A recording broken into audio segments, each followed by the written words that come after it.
Onde você irá nos levar hoje, Wesley? Onde você vai nos conduzir? Direi a você então. Nós seremos conduzidos agora por esse processo de crise, por esse processo de transformação que vai nos levar logo ali na frente, no século XVI, à transição feudo-capitalista, a esse capitalismo selvagem que nós vivemos hoje, ou pelo menos o seu início, né? Então nós vamos estudar esse processo. Então quando eu falo de Baixa Idade Média, você precisa saber que a Baixa Idade Média é o processo de ruína do feudalismo.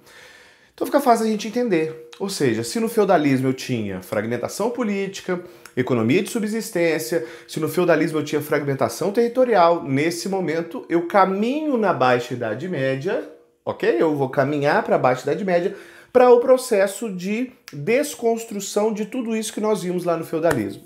Então, qual é o motor? Como essa é uma aula de revisão, ela é cheia de generalizações, simplificações, para que você possa ter um panorama geral, ok? Então, o que a gente precisa entender? A principal mudança que acontece no século 9 e 10 na Europa, algumas mudanças vão acontecer, mas existem alguns fatores que são fundamentais. E esses fatores provavelmente você vai encontrar em alguma prova como grandes motores para as transformações. Uma primeira causa interessante é o aumento da população da Europa. A Europa vai ter um crescimento demográfico. A pressão demográfica na Europa cresce muito por dois motivos simples. Você já sabe o que é pressão demográfica, tenho certeza disso. Nossos professores de geografia insistem em colocar isso entre essas duas orelhas que você tem aí, nesse espaço vazio, nesse oco que você tem aí entre as suas duas orelhas. Então espero que o professor de geografia tenha conseguido colocar aí dentro da sua cuca essa questão da pressão demográfica. Trocando em miúdos, pressão demográfica é muita gente, pouco espaço. Muita gente, pouco espaço. Piscina dia de domingo, muita gente, pouco espaço. Isso é pressão demográfica. A Europa, ela tinha uma taxa de mortalidade muito alta. A taxa de mortalidade da Europa era assim gigantesca. Há historiadores como Hilário Franco Júnior, por exemplo, que chegam a situar na Europa uma mortalidade tão pesada que a gente chega a entender que de cada 10 crianças que nasciam, apenas 6 chegariam à vida adulta. Apenas 4 chegariam à vida adulta. E talvez a principal causa de morte na Europa, nesse período, na Europa medieval, fosse a desnutrição. Há historiadores, inclusive, que dizem que a principal causa de morte era o piriri-gangorra, a famosa diarreia. Mas boa parte da morte por essas doenças, você podia morrer com uma encravada, você podia morrer com uma asma, com uma pneumonia. Mas boa parte dessas mortes, ela derivava da falta de alimentação, da desnutrição. Então os caras eram muito desnutridos, porque tinha pouca comida, a economia era de subsistência. Só que a Europa vai passar por um processo que é um processo de inovações tecnológicas, sobretudo na agricultura. Algumas trazidas pelos árabes, aliás, muitas trazidas pelos árabes. Muitas dessas novas tecnologias são os árabes que trazem por ocasião da expansão islâmica, da jihad islâmica. E aí a gente tem que destacar aqui a charrua de ferro, que é uma espécie de arado. A gente precisa destacar aqui, odeio quando eu fico falando mas a charrua, falei de novo, tá vendo? Mas a gente pode destacar aqui várias tecnologias agrícolas, várias tecnologias que foram aplicadas à agricultura.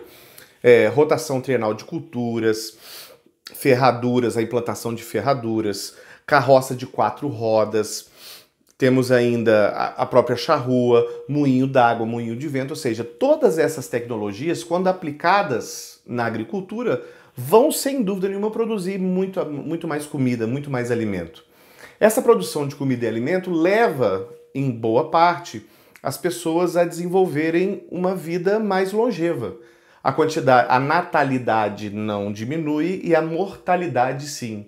Então eu tenho um inchaço populacional. Esse inchaço populacional, ele acontece no momento em que nós temos novas invasões na Europa. Então eu tenho invasões dos vikings, eu tenho invasões dos magiares e eu tenho as invasões árabes. Então a Europa está ali, concentradinha, cercada por todos os lados, e a população europeia não para de crescer. Esse crescimento gera uma série de problemas, uma série de conflitos, uma série de atividades, porque boa parte dos servos são expulsos dos feudos, esses servos são expulsos dos feudos, fazem uma migração para cidades, voltam em parte para cidades, aquelas cidades que foram abandonadas por conta do surgimento do feudalismo, Cidades essas, inclusive, que nunca deixaram de existir, mas que perderam o seu protagonismo. Alguns deles vão viver em bosques, alguns historiadores têm questionado essa história agora, mas alguns foram viver naqueles mansos comunais. Você pode ver isso de maneira muito clara lá no filme do nosso amigo Robin Hood, né? Aqueles caras que vivem lá nas florestas. Boa parte desses caras, segundo a tradição, são caras que foram expulsos dos feudos. Nós temos ainda um outro problema que é entre os nobres.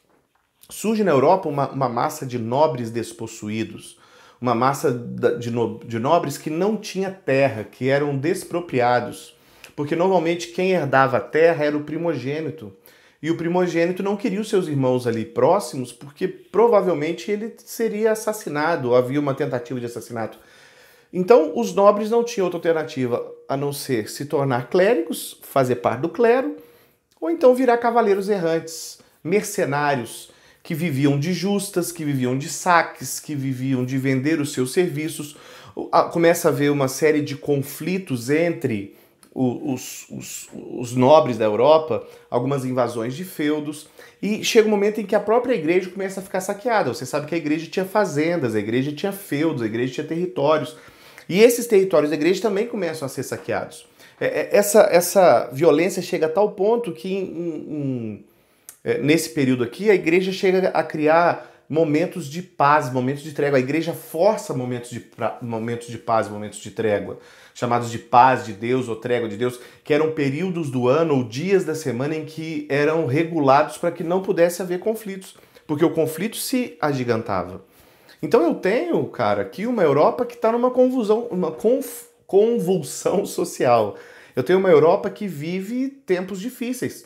E aí, associado a essas invasões, a esses povos que estão nos limites da Europa, é um risco muito grande que a Europa corre, inclusive de ser islamizada ou de voltar a ser dominada pelos francos. Então, uma Europa que vive agora uma grande dificuldade.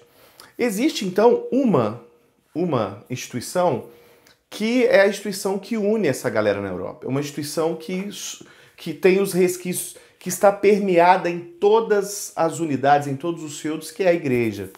A igreja foi a grande sobrevivente desses processos de transição e talvez a igreja fosse a mais vitoriosa de todas elas, né? A igreja conseguiu uma estrutura, a igreja conseguiu poder financeiro e a igreja conseguiu, sobretudo, poder intelectual, velho. Nesse momento da história aqui, é a igreja que tem o poder, a igreja que tem na mão a possibilidade das decisões.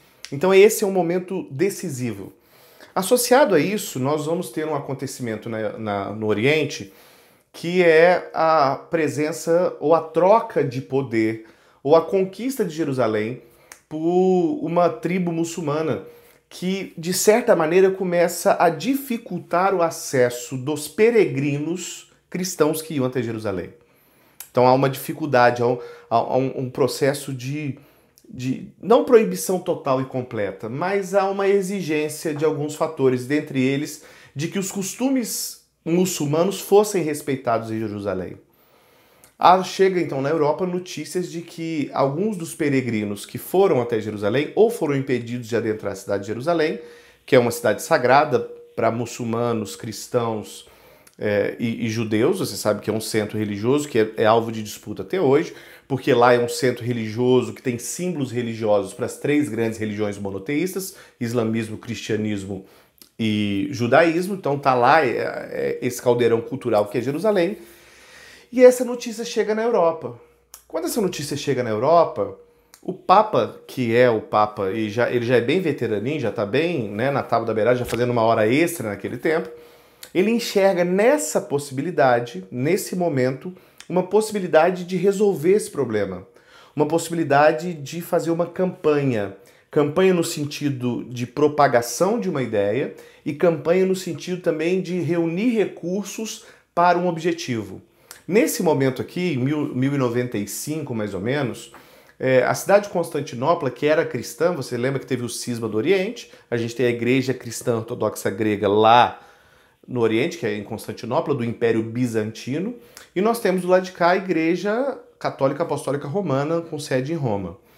O patriarca de Constantinopla, que era um cara que chamava Aleixo, ele pede ajuda aos europeus, porque ele estava sofrendo muita pressão dos muçulmanos. A expansão muçulmana era uma expansão que tinha o desejo, que tinha o intuito de invadir Constantinopla. Então ele pede ajuda em 1095. Quando essa história de Jerusalém chega e o Papa observa, ou seja, há essa condição muito difícil em que a Europa passa nesse momento, os caras então têm uma ideia brilhante. O Papa Urbano, lá em Clermont-Ferrand, ele convoca todos os reis da Europa, e é importante você lembrar que quando eu digo que ele está convocando os reis da Europa nesse momento, o rei era um grande suzerano. Se você não sabe o que é suzerano, vá assistir a minha aula de feudalismo, ok?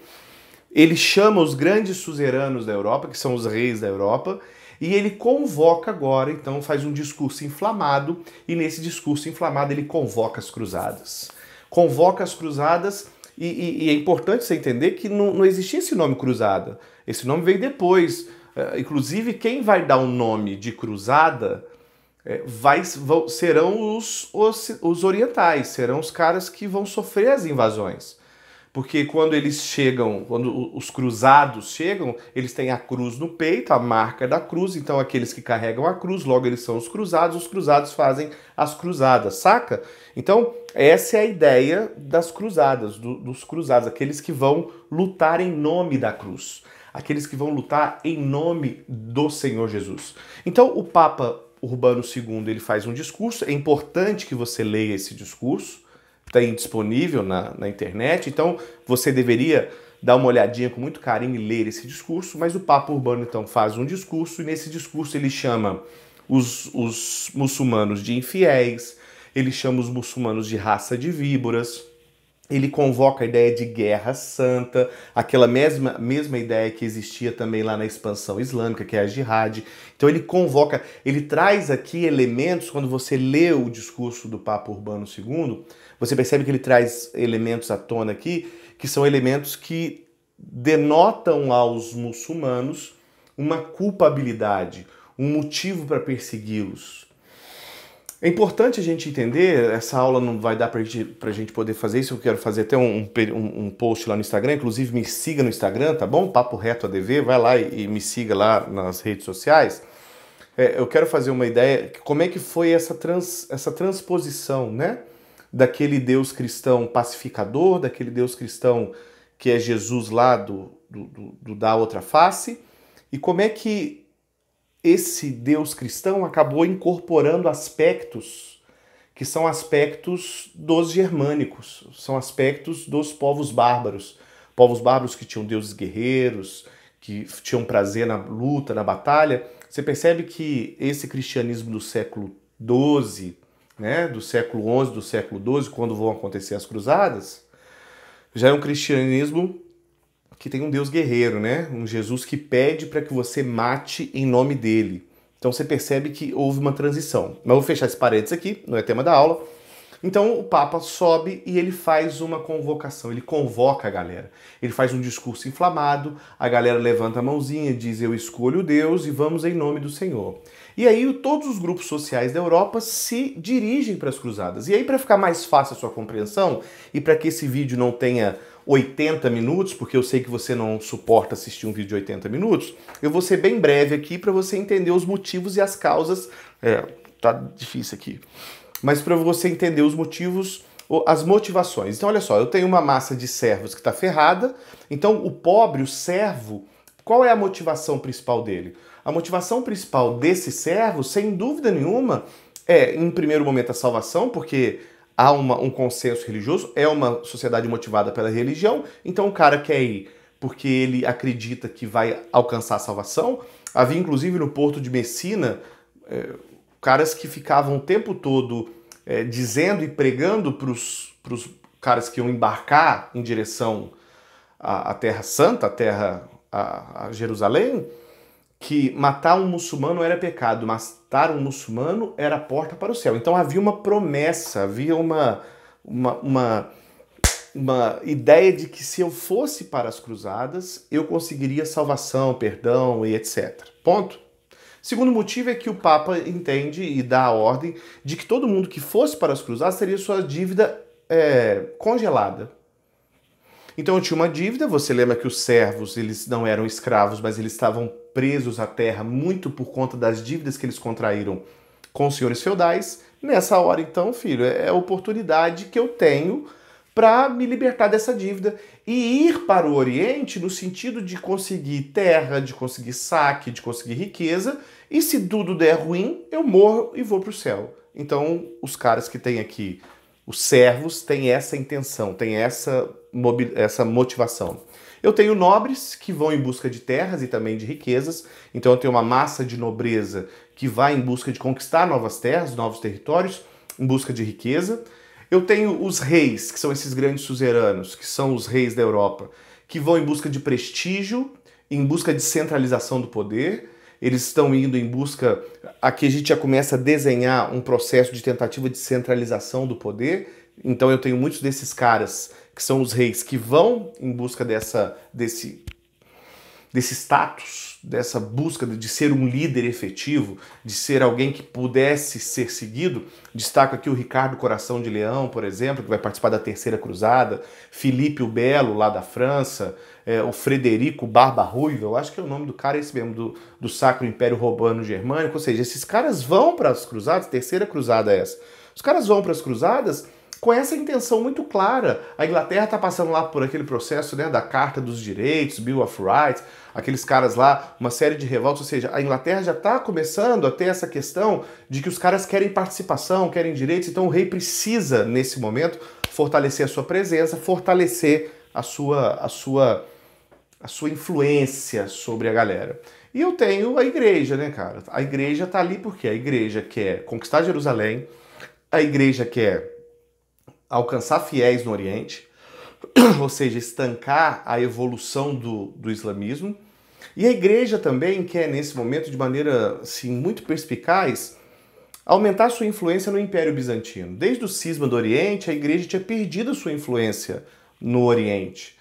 Então a igreja quer retomar essa influência. Então o Papa vê aqui, o Papa Urbano, né, a Igreja Católica Apostólica Romana, ou seja, a Igreja Cristã do Ocidente, enxerga aqui uma possibilidade de aumentar a sua influência na Igreja Grega, na Igreja Oriental. Por último, eu tenho comerciantes, porque eu disse para você, e você como um cara perspicaz da história, você já sacou isso, eu disse para você que eu tive um aumento de produção agrícola. Você entende que toda vez que eu tenho um excedente, ou seja, que toda vez que eu produzo mais do que eu como, do que eu produzo mais do que eu uso, é natural que gere comércio. Natural.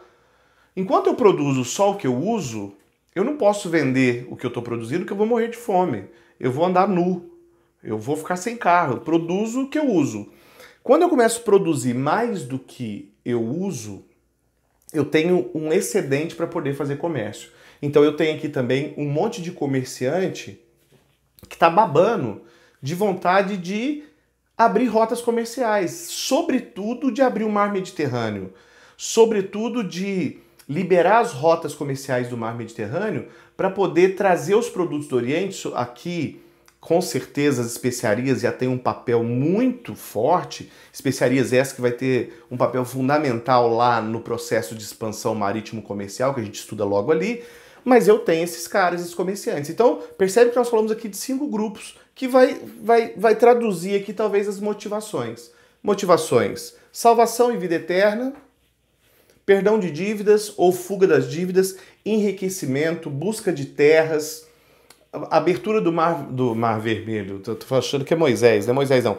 Abertura do mar Mediterrâneo, reconquista da influência da igreja, reconquista de Jerusalém, que é o grande slogan, né, que é a grande propaganda que os caras fazem. Então todo esse processo vai levar os caras às cruzadas. As cruzadas vão ser várias expedições, nós temos várias expedições das cruzadas, 9 oficiais, alguns dizem que foi 8, outros dizem que foi 7, outros dizem que foi 9. E quando eu digo cruzada oficial, é uma cruzada que foi autorizada pela igreja. Mas outros processos foram feitos, outros processos foram executados. O próprio rei Dom Emanuel, né? Dom Emanuel, de Portugal. Vai aparecer o nome dele aqui, se não é Dom... Não, Dom Sebastião. O próprio rei Dom Sebastião lá, que vai sumir durante uma batalha, que dá aquele BO todo da União Ibérica, lá já no século XVI, XVII, século XVI, a gente já tem esse cara ainda está fazendo uma cruzada, né, para poder dominar, expulsar o muçulmano da África. Então você percebe que esse processo ele vai ser um processo que vai se desdobrando sem muito controle. Mas a gente precisa destacar aqui alguns processos das cruzadas, alguns movimentos, algumas campanhas. Então ficou claro para você, espero que tenha ficado claro para você até aqui, que cruzada foi um movimento político, militar e religioso de expansão territorial de europeus cristãos contra orientais muçulmanos. Definição bacana, não é? Então eu tenho aqui os cristãos europeus que vão invadir, que vão fazer expedições, campanhas para tomar territórios lá no Oriente. Retomar territórios na África também, retomar territórios, inclusive a Península Ibérica. As guerras de reconquista da Península Ibérica que havia sido dominada pelos muçulmanos acontecem nesse momento, mas então a gente tem aqui esse processo.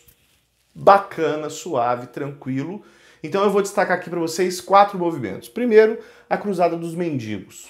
Um maluco lá que chamava Pedro Eremita, ainda em 1095, começa a andar pela Europa, arrecadando recursos, pedindo para que pudesse fazer esse movimento. Então, antes que o Papa convocasse essa cruzada, já em 1095 tem um movimento que não é um movimento oficial, que é um movimento inclusive condenado pelo Papa, mas esse movimento começa a crescer, esses caras não têm grana, e aí começa um processo de intolerância contra os estrangeiros. Muitos judeus vão ser mortos nesse processo para que eles pudessem alcançar fundos para atravessar o mar e ir até o Oriente. Há uma necessidade de recursos e boa parte desses recursos vai ser tomada de judeus que serão mortos, serão assassinados. Muitos caras vão acabar sendo massacrados nesse contexto. Essa cruzada vai ficar conhecida como Cruzada dos Mendigos e eles conseguem chegar até Constantinopla.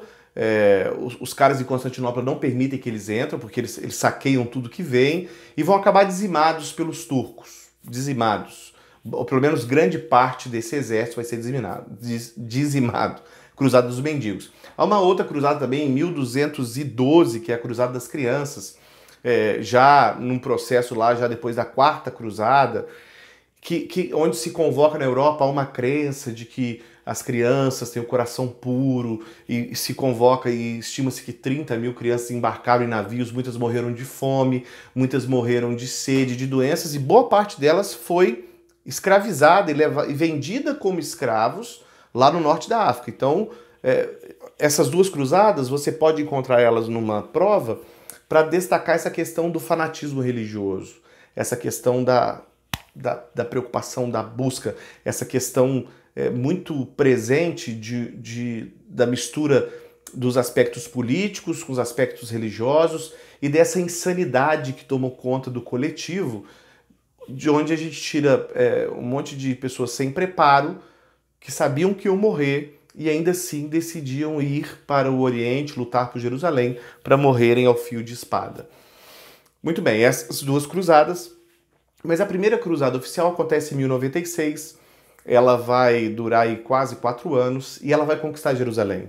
E a conquista de Jerusalém é um marco assim, de maneira muito triste, muito cruel essa cruzada. A cruzada, quando a gente chega na conquista de Jerusalém, vai se morrer muita gente.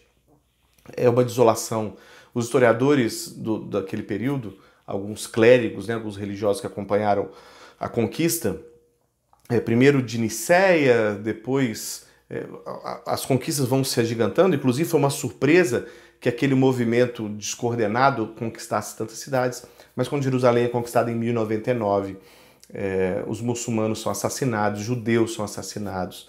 Há historiadores que dizem daquele período, relatos daquele período, que o sangue chegava aos arreios dos cavalos, né? O sangue. Então você imagina a mortalidade, o horror que foi essa conquista. Isso foi uma marca que deixou uma lacuna, uma cicatriz muito grande na relação entre Ocidente e Oriente. Eu preciso destacar também, Jerusalém depois vai ser retomada por Saladino, né? Saladino retoma Jerusalém, Jerusalém volta ao controle dos muçulmanos, e vai haver uma série de expedições para tentar reconquistar Jerusalém, todas elas vão fracassar. A gente precisa destacar a terceira cruzada, que é a Cruzada dos Reis, eu já mencionei ela aqui na nossa aula. Então tem a Cruzada dos Reis. Há uma relação muito próxima entre Saladino e Ricardo, Coração de Leão. Inclusive, Ricardo, Coração de Leão, consegue fazer um trato com Saladino, e nesse trato que ele faz com Saladino, os cristãos voltam a poder peregrinar até Jerusalém desarmados. Então há esse acordo, há essa questão. E a terceira cruzada ela é marcante porque os reis da Europa se envolvem. É a marca de que os reis da Europa estão tentando conseguir nome, estão tentando conseguir vantagem, estão tentando conseguir credibilidade. Eu tenho a quarta cruzada, que é a mais infame de todas, talvez, a Cruzada dos Comerciantes, que é convocada pelo Papa Gregório, mas ao ser convocada pelo Papa Gregório, ela é demonstração, ela é o retrato de como é que as cruzadas perderam o seu objetivo.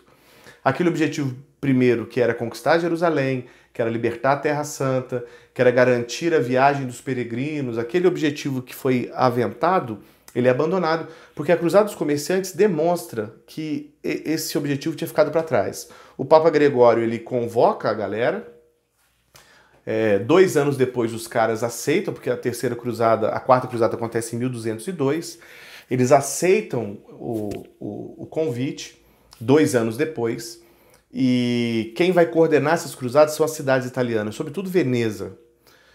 Veneza é a grande mentora dessa cruzada. E, como o nome já diz, ela tinha interesses comerciais muito claros. Quando eles chegam a Constantinopla, a cidade, o Império Bizantino, recebe os cruzados. Recebe esses cruzados de muito bom grado, apesar dos conflitos e das grandes dificuldades que eles já enfrentavam com os reinos que haviam sido estabelecidos ali, as barbas do Império Bizantino. Eles recebem esses caras. E quando os cruzados da quarta cruzada chegam em Constantinopla, eles saqueiam a cidade, eles roubam a cidade, eles derrotam a cidade, eles estabelecem lá um reino cristão, um entreposto comercial. Ou seja, é uma história de cristão saqueando cristão, é uma história é a demonstração de que o aspecto principal das cruzadas havia sido perdido. Portanto, que após saquear Constantinopla, eles vão embora. Eles se dirigem para outras cidades e se recusam a ir até Jerusalém. Então você percebe que o interesse principal, o interesse aventado, a propaganda, aquele que seria o cunho principal das cruzadas, ele é perdido.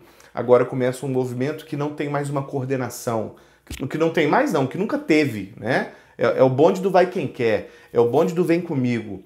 Então eu tenho, nesse momento das cruzadas, uma verdadeira loucura. E tá aí, talvez, a gente possa começar a caminhar para o fim dessa aula sobre as cruzadas, para que você possa entender que esse processo das cruzadas, ele vai fracassar sobretudo por conta dessa falta de liderança única, por conta da perda do objetivo principal, por conta desse conjunto de processos que vai enfraquecer. Então as derrotas militares começam a se seguir, o ódio e o rancor dos muçulmanos em relação aos cristãos por causa da barbárie fomenta as populações, porque o medo de ser conquistado pelos cristãos renova o ânimo dos muçulmanos de lutar contra, porque os cristãos, os cruzados, dificilmente deixavam para trás prisioneiros. A mortalidade era muito alta, era muito intensa, era muito grande a quantidade de mortalidade que acontecia. Então, a gente pode dizer que a falta de uma direção, a falta de uma organização militar, a perda dos objetivos iniciais vai levar as cruzadas a ser um grande fracasso. Não em todas as áreas. As cruzadas é um fracasso político, as cruzadas é um fracasso econômico, perdão. As cruzadas são um fracasso político, as cruzadas são um fracasso social ali naquele contexto, as cruzadas são um fracasso religioso, a integração, a interação entre Oriente e Ocidente, a interação entre cristãos e muçulmanos é completamente deteriorada. Boa parte dos problemas que a gente tem, das diferenças que nós temos hoje religiosas, foram produzidas durante as cruzadas. Então boa parte dessa intolerância religiosa que existe foi produzida durante as cruzadas. Mas eu preciso destacar que no aspecto comercial as cruzadas foram um sucesso. Então eu tenho um fracasso militar, eu tenho um fracasso religioso, eu tenho um fracasso social, eu tenho um fracasso político, mas os comerciantes tiveram um aspecto assim sensacional. Por quê? Porque quando eu tenho o processo das cruzadas, eu tenho um restabelecimento de rotas comerciais. A Europa, a grande movimentação de populações na Europa, a abertura do mar Mediterrâneo, o domínio do mar Mediterrâneo, sobretudo pelas cidades italianas ali, Veneza, Gênova, as cidades italianas, os comerciantes italianos vão conseguir tomar o controle do mar Mediterrâneo. Isso favorece o enriquecimento de uma parcela importante da população. Eu tenho a criação de rotas comerciais, eu tenho o surgimento dos burgos, eu tenho um processo de abandono, que os caras fazem um abandono do campo e começam a migrar para a cidade. Por quê? Porque essas rotas comerciais, a movimentação de população, o desenvolvimento dos burgos que eram regiões, eram lugares que normalmente eram produzidos na porta dos feudos, à beirada das rotas comerciais, que eram produzidos a partir de feiras medievais, que eram encontros que se faziam anualmente, semestralmente, e posteriormente as pessoas pararam de ir e voltar às feiras e passaram a residir nas feiras. Então são criados bolsões onde novos grupos sociais surgem. Então o burgo, que é uma palavra que vem do germânico, né, quer dizer mais ou menos cidade, aglomeração, começa a produzir nesse momento, a partir das cruzadas, a partir da abertura do mar Mediterrâneo, a partir da movimentação de populações, nós temos o surgimento de novas funções sociais, novas atividades comerciais. Então eu tenho o surgimento dos caixeiros viajantes, que eram chamados bufarinheiros. Eu tenho o surgimento dos centros de artesãos, que a gente chama de corporações de ofício, que eram grandes oficinas onde os artesãos se reuniam e monopolizavam o comércio. Então isso é uma parte importante de você entender, que a partir do surgimento dos burgos, e assim que esses burgos se tornam cidades, num processo de liberdade que acontecia ou por compra ou por luta. Então eu tenho um burgo que nasce dentro de um feudo e em certo momento esse senhor feudal ganha muita grana cobrando recursos desses caras que estão ali fazendo comércio. Então surge aqui a ideia de imposto, os caras começam a cobrar impostos. Chega um momento em que aquele burgo não quer mais pagar imposto, ele quer ser livre, ele quer se tornar uma comunidade independente do feudo. E aí existiam dois caminhos, os grandes burgueses podiam comprar a grana, né, dar a grana para o senhor feudal e o senhor feudal vender aquela parte, e os caras tinham outro processo, que era um outro processo que podia se reunir todo mundo e lutar pela liberdade. Então eu tenho uma cidade, quando tem comprada a liberdade daquela cidade, uma cidade franca, era comprada uma carta de franquia, e eu tinha cidades comunas, que eram as cidades que eram libertadas a partir da guerra. A nobreza voltou muito enfraquecida das cruzadas. E a burguesia ganhou muita grana. Então a gente começa a ter um processo aqui cada vez mais de divisão social. Os comerciantes começam a se organizar de maneira muito eficaz. Então a burguesia, que é essa nova classe social, ela surge e ela, com a grana, com o dinheiro, ela começa a se organizar para poder fazer mecanismos em que ela ganhe cada vez mais grana. Então eu tenho a formação de corporações de ofício, que era um mecanismo em que eu monopolizava as atividades comerciais. Então o que era uma corporação de ofício? Simples. Eu tinha um grupo de artesãos, vou pegar esse exemplo aqui, um grupo de artesãos que fazia ferraduras. Esses caras da cidade de Juiz de Fora, eles montavam uma corporação de ofício e, a partir daquele momento, eles controlavam quem aprendia, eles controlavam quem trabalhava com o quê, eles controlavam quem ia abrir ou não uma nova fábrica de ferraduras. Ou seja, os caras tinham um papel de monopolizar esses produtos. Havia um tabelamento dos produtos, não se vendia mais barato do que o outro. Então essas corporações de ofício, elas começam a se tornar regionais e aí elas viram guildas, e essas guildas se tornam ainda mais regionais e se tornam hansas. Então eu crio ligas de comércio em que os caras se protegem, que eles só compram e vendem entre si, em que eles não deixam outros comerciantes entrarem, ou seja, é tipo gasolina em algumas cidades como Juiz de Fora. Os caras têm um monopólio daquela parada ali. Então você vai vender a gasolina a 3,80, todo mundo vai vender 3,80. De repente se reúne e diz assim, a gasolina agora é 4,20, todo mundo vende a 4,20. Aí vem um cara e monta um posto e quer vender a gasolina a 3,90. O que a gente faz? Expulsa ele, quebra ele. Porque para vender gasolina em Juiz de Fora, tem que fazer parte da nossa corporação, tem que fazer parte da nossa guilda, tem que fazer parte da nossa rança. Então você percebe que surge aqui novos atores sociais. Então há um renascimento comercial, né? A gente tem uma retomada do comércio. E essa retomada do comércio, imediatamente, ela também vem associada a uma retomada das cidades. A sociedade medieval, que era uma sociedade que estava diretamente ligada à parte rural, agora começa a se urbanizar. Então eu tenho o crescimento das cidades, eu tenho o aumento das populações, um crescimento desordenado, desorganizado. Então as cidades passam a ser cidades sujas, cidades onde nós temos a presença de várias infestações, há a história de muitos incêndios. E aí, cara, eu tenho uma cidade que vai abrigar muita gente, que tem uma possibilidade de comércio muito grande, onde as pessoas têm uma possibilidade, mais possibilidades agora, além daquelas 3 que eram dadas lá no feudalismo, clero, nobreza e servo, agora eu podia ser comerciante. Inclusive aqui eu tenho um deslocamento da ideia de burguês, beleza?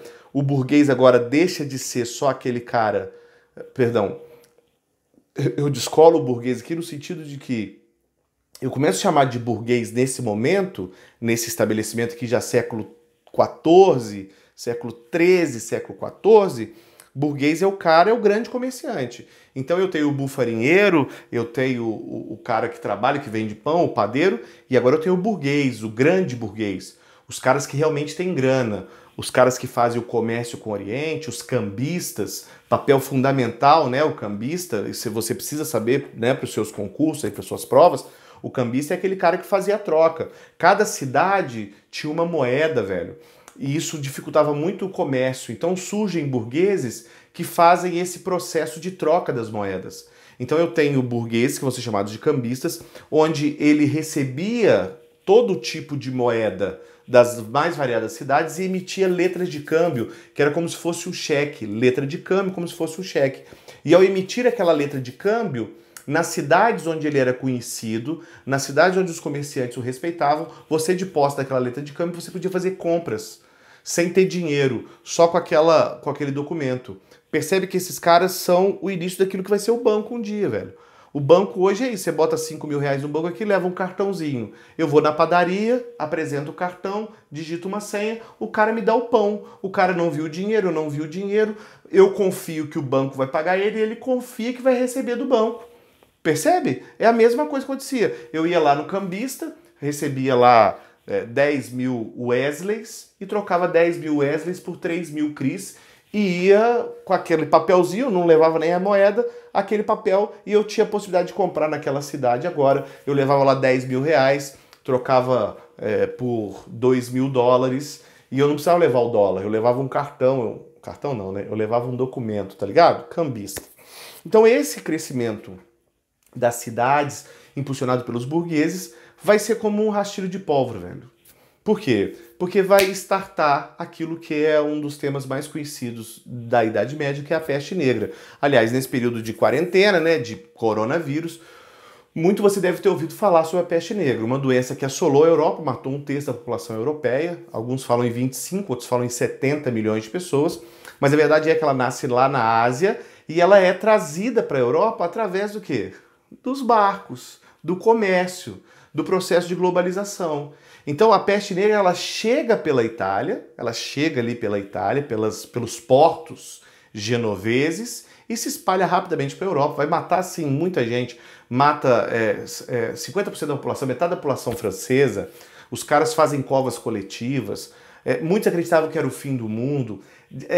Causou um prejuízo muito profundo para a igreja, causou um prejuízo econômico sem precedentes. A Europa foi dizimada. A Europa foi destruída, cidades foram abandonadas. Então a peste chega e a peste é um resultado direto do crescimento comercial e do crescimento urbano. Ela se espalhou de maneira muito rápida, ela chegou na Europa por conta do comércio, desse estreitamento do comércio, e ela se espalha por conta das cidades. As cidades foram um grande vetor. Se a peste chegasse na época do feudalismo, era bem possível que ela não tivesse a dimensão que ela teve. Por quê? Porque o feudo era isolado. Então, se a peste chegasse num feudo, provavelmente ela iria matar todo mundo no feudo e ia morrer por ali mesmo. Mas como eu tenho a cidade é o grande vetor de disseminação. Então, a cidade, ela é um fator fundamental. Tem uma frase de um historiador que diz que o ar da cidade torna um homem livre. Verdade. Mas também a cidade trazia esse contexto de que a cidade passa a ser um lugar em que as ideias passam a se espalhar de maneira muito rápida. Então tem ideias que se espalham de maneira muito rápida. Nós vamos ver isso quando a gente fala de reforma protestante, né? É muito interessante como o fortalecimento da cidade, o fortalecimento comercial possibilitou o se espalhar das ideias protestantes de maneira muito rápida por toda a Europa. Isso sem dúvida nenhuma. E eu tenho essa questão de ser um vetor de doenças também muito importante. Então a peste negra já no século XIV. O século XIV, inclusive, é quase um 2020, tá, velho? O século XIV é um século, assim, zoado. O século XIV a galera realmente tinha que pedir para sair. O século XIV a gente destacou a peste negra.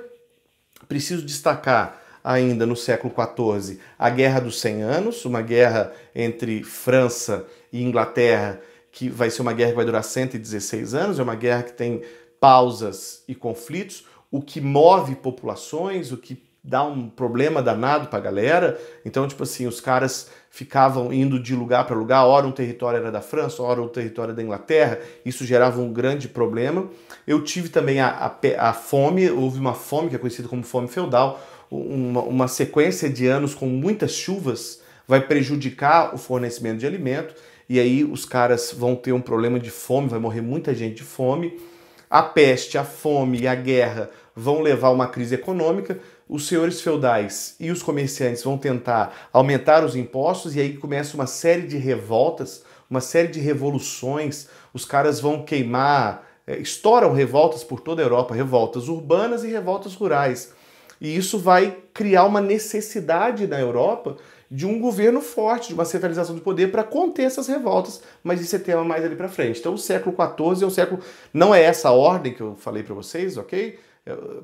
A gente tem primeiro a fome, depois a peste e a Guerra dos 100 Anos.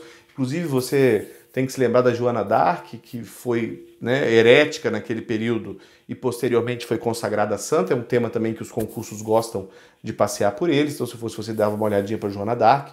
Não vai dar tempo na nossa aula hoje, porque eu queria terminar antes dos 45, porque eu já tenho certeza que você já não vai estar suportando mais ouvir essa voz. Mas então agora a gente tem, nesse ponto aqui, com essas grandes revoltas, o próximo passo vai ser a centralização do poder, a formação dos Estados Nacionais, mas isso aí já é tema de uma outra aula. Espero que eu tenha ajudado você, espero que essa aula encontre você bem.